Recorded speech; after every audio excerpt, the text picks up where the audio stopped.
السلام عليكم ورحمة الله وبركاته.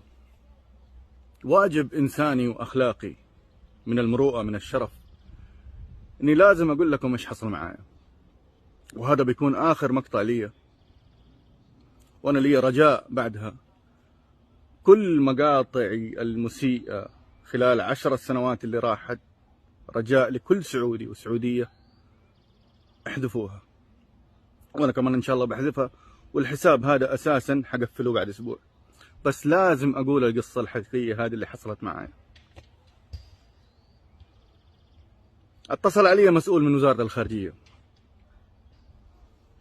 وقال لي إنه سمو سيدي ولي العهد الأمير محمد بن سلمان عرف عن حالتي. يقول قال كلمتين بس، التفت له وقال له كلمتين: طمنوني على بناته ولا يقصر عليهم شيء.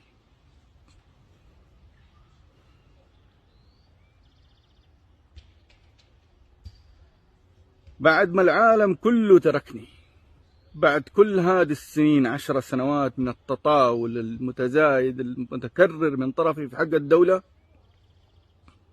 العالم كلهم تركوني.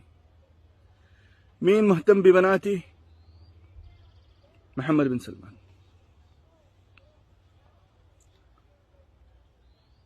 الحقيقة أنا إيش أقول، خجلان عن نفسي ولا إيه؟ أنا صراحة ماني لاقي كلمات، من جد عجزت أعرف معدنك يا بن سلمان. يقولوا الذهب أغلى المعادن، لكن أنت أغلى من الذهب.